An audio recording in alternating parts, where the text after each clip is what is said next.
আজকে আমরা শিখব ক্লাস 10-এর মোড বা সংখ্যাগুরু মান।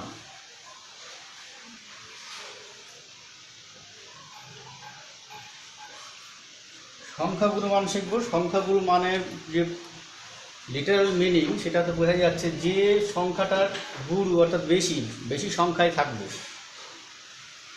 যে অবজারভেশনটা কোনো একটা ডাটার মধ্যে যে অবজারভেশনটা তার ফ্রিকোয়েন্সি বেশি সেটাই হবে সংখ্যাগুরু মান।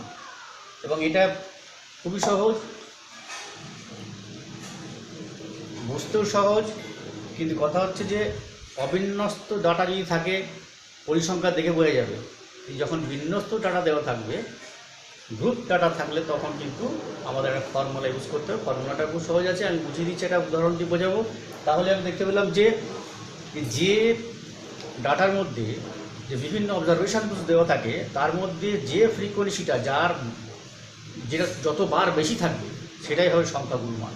সংখ্যাগুরু মান আমরা কেন বের করতে যাই? কারণ হচ্ছে কি, যখন কোনো ধরো যে কোনো একটা আমি উদাহরণ দিচ্ছি, যে যদি আমি কোম্পানিগুলোর কথাই বলি, যেমন বাজারে কোনটা চাহিদা বেশি, কোনো জুতো কোম্পানি 1 নম্বর থেকে 10 নম্বর অবধি কোন জুতোটা বেশি ইউজ করবে তার উপর নির্ভর করবে যে কোম্পানি কোনটা কতখানি মাল তৈরি করবে। আমি একটা এরিয়াতে কেউ লুঙ্গি পরে না, আমি লুঙ্গির দোকান খুলে বসে থাকলাম, বিক্রি হবে? অর্থাৎ একটা বাজার যেখানে তার চাহিদা সেটা কতখানি বেশি সংখ্যক যেটা ব্যবহার করে সেইটা আগে জানতে হয় এবং সেইটাই আমরা করি। তো সংখ্যাগুরুর মান বা মোড দিয়ে আমরা এই ব্যবসা ক্ষেত্রে তো করতেই পারি, বা যে কোনো জায়গাতেই।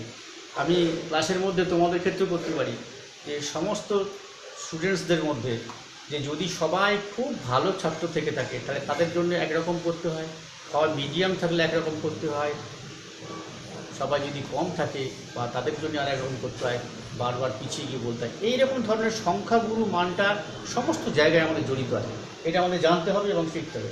আমি প্রথমে একটা তোমাদের উদাহরণ দিয়ে বোঝাই। আমাদের বইয়ের একটা উদাহরণ আছে, দেখো, প্রয়োগ 30-এর 2 নম্বরটা নিজে করি, তোমাদের করতে হবে।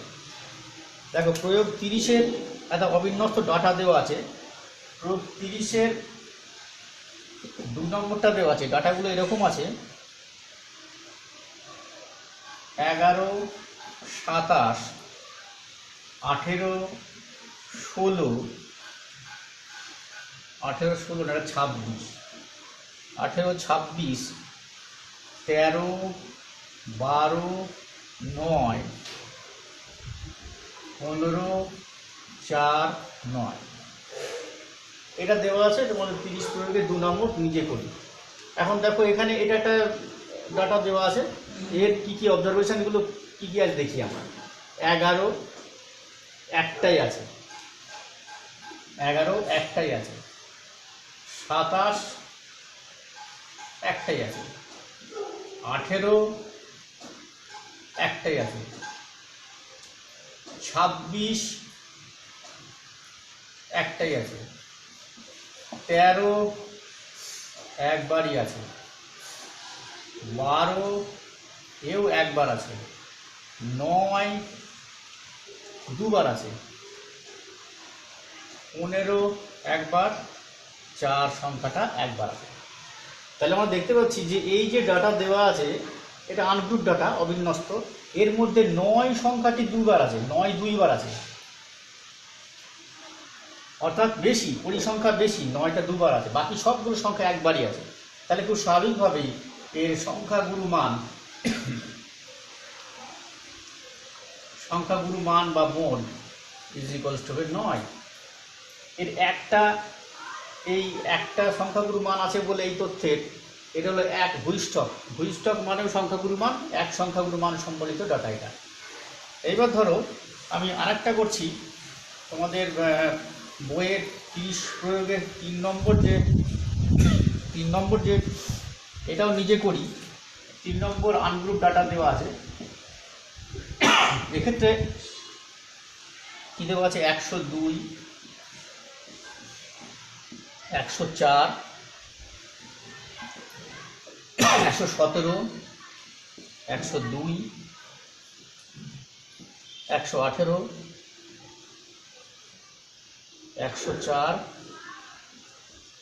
120, 104, 122, 102 এই ডাটা দেওয়া আছে প্রয়োগ 30-এর 3 নম্বর। এটা তোমাদের নিজে করতে হবে। দেখো এখানে 102 কবার আছে, একবার, দুবার, তিনবার। 104 কবার আছে, একবার, দুবার, তিনবার। 117 কবার আছে, তোমরা যখন খাতায় করবে তখন এগুলো কেটে দেবে সাধারণত। হ্যাঁ, 102 হয়ে গেছে, 104 হয়ে গেছে, 117, 117 একবার আছে, 118 একবার আছে, 120 এও একবার, এবং 122 এও একবার। তাহলে এগুলো আমাদের সব হয়ে গেল, করতে সুবিধা হবে। তাহলে এখানে দেখতে পাচ্ছি যে দুটো অবজারভেশন 102 আর 104 দুটোই কিন্তু ইকুয়াল, অর্থাৎ দুটোই তার পরিসংখ্যা দুটো সমান। তাহলে এক্ষেত্রে কী করব? তো স্বাভাবিকভাবে এই তথ্যের সংখ্যাগুলোর মান দুখানা থাকবে। সংখ্যাগুলোর মান কত হবে?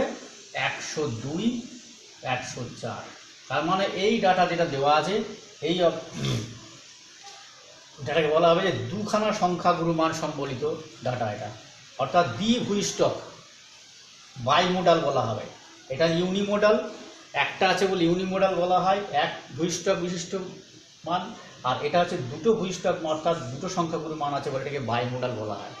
এরকম ট্রাইমোডাল হতে পারে, অর্থাৎ মাল্টিমোডাল, একের বেশি ভূষ্টক থাকতে পারে। কিন্তু যদি এরকম থাকে, যদি এরকম ধরনের কোনো ডাটা থাকে তোমার কাছে, ধরো 5, 5, 5, 5, 5, 5, এই একটা ডাটা দেওয়া আছে, অর্থাৎ কি একটা, দুটো, তিনটে, চারটে, পাঁচটা, ছটা, এদের সবগুলোরই পরিসংখ্যা হচ্ছে 5। মানে পরিসংখ্যা হচ্ছে মানে যে ডাটাগুলো দেওয়া আছে সবই 5। তাহলে এর সংখ্যাগুরুর মান কী হবে? 5 হবে। কিন্তু অ্যাকচুয়ালি এদের সবগুলোই যেহেতু সমান, সংখ্যা গুরু ব্যাপারটা থাকছে না, কোনটা বেশি পরিসংখ্যা সেটা হচ্ছে না, তাহলে ডেফিনেশনকে আমাকে স্যাটিসফাই করছে না, তাই এর সংখ্যাগুরু মান নেই। এই তথ্যের কোনো সংখ্যাগুরু মান থাকবে না, কারণ সবাই 5 একই রেজাল্ট। এইবার আমি করবো কি, যদি বিন্যস্ত ডাটা দেওয়া থাকে, গ্রুপ ডাটা, তাহলে সেক্ষেত্রে কি করে মোডটা বের করবো, এবং এটা পরিসংখ্যা দেখে অত বোঝা যাবে না। আমি একটা বইয়ের তোমাদের একটা বইয়ের উদাহরণ দেখে আমি তোমাদের বলি। সেটা হচ্ছে যে একটা নেই, তোমাদের এক্সারসাইজ দেখো, এক্সারসাইজের 5 নম্বরটা, এক্সারসাইজের 5 নম্বর 26.4 এর 5 নম্বরে যেটা দেওয়া আছে সেটা হচ্ছে যে একটি প্রবেশিকা পরীক্ষায় পরীক্ষার্থীর বয়সের পরিসংখ্যা বিভাজন ছক থেকে সংখ্যাগুরু মান নির্ণয় করুন। ছকটা কেমন দেওয়া আছে?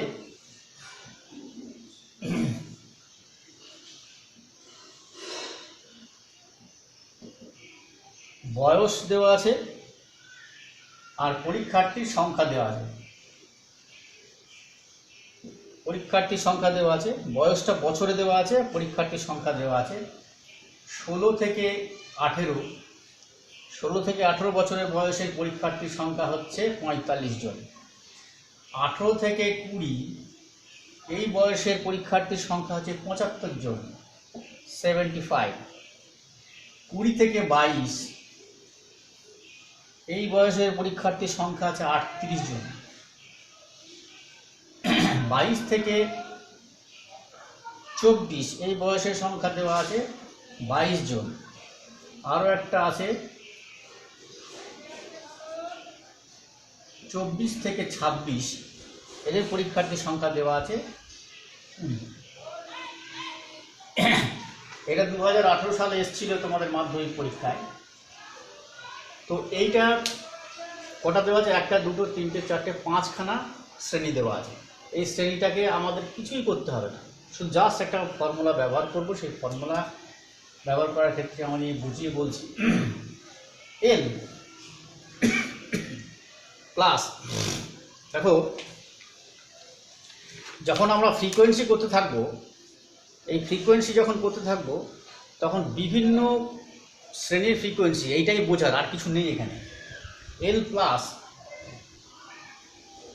লিখে রাখি, সংখ্যাগুরু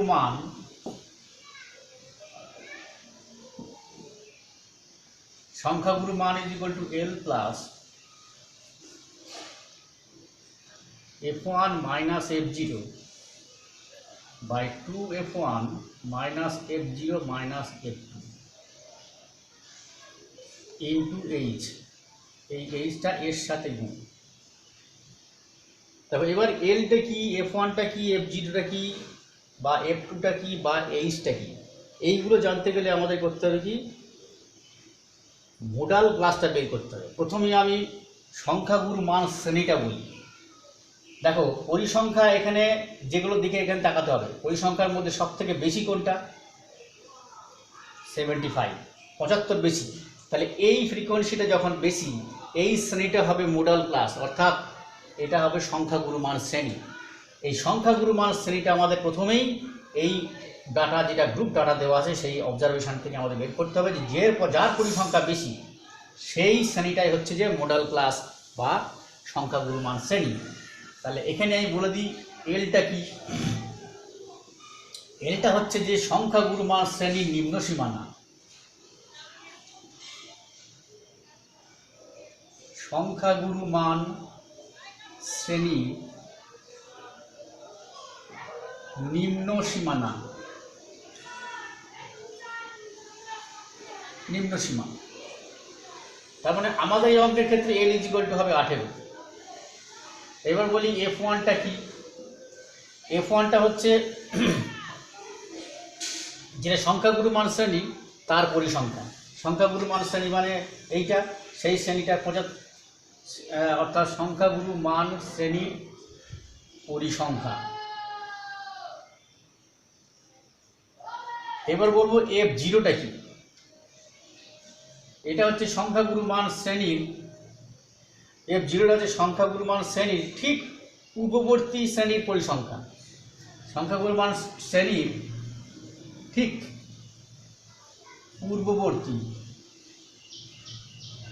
শ্রেণীর পরিসংখ্যা।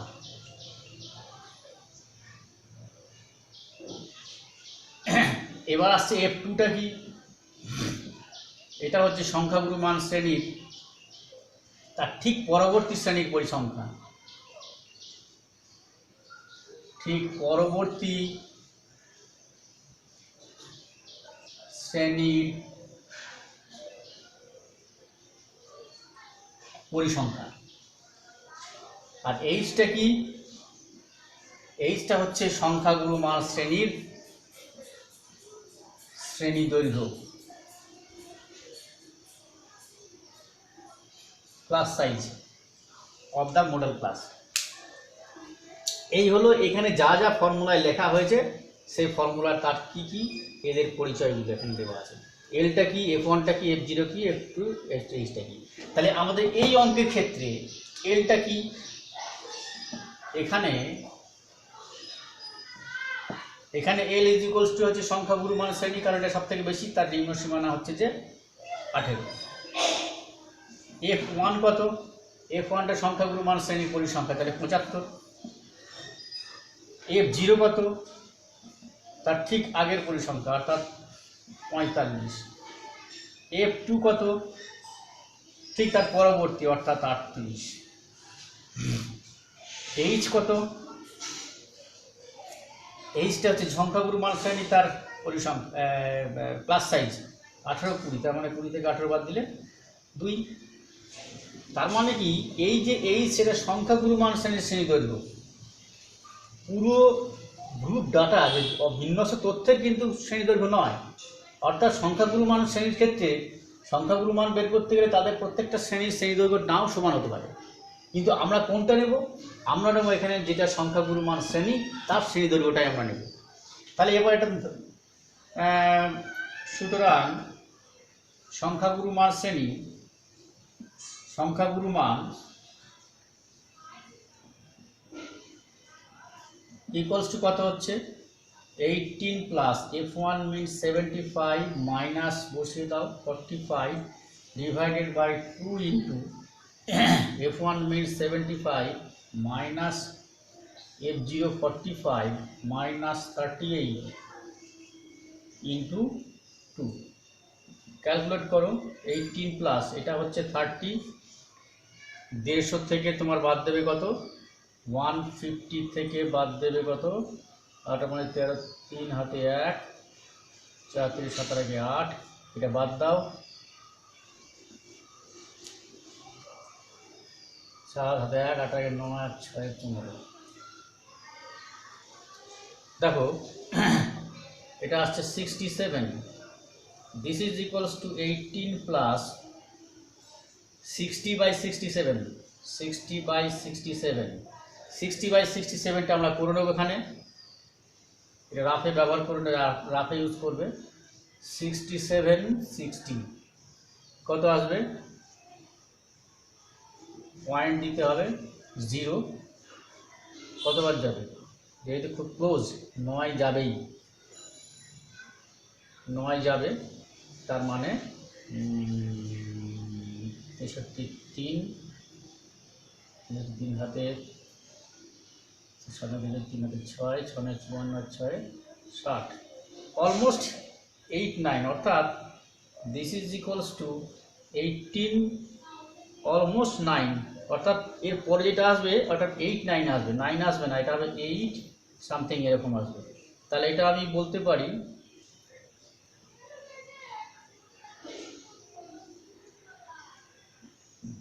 দিস ইজ ইকুয়ালস টু 18.89, আমি এটাকে বলতে পারি 18.9 প্রায়, 18.9 প্রায়। এইবার তুমি যখন উত্তরটা লিখবে, উত্তর লিখবে তখন লিখবে কি এই সংখ্যাগুলো মান আমাদের দেওয়া ছিল বয়সে, তাহলে তুমি এখানে লিখবে 18.9, এটা বছর। তাহলে নির্ণেয় যখন লিখবে, নির্ণেয় সংখ্যাগুলো মান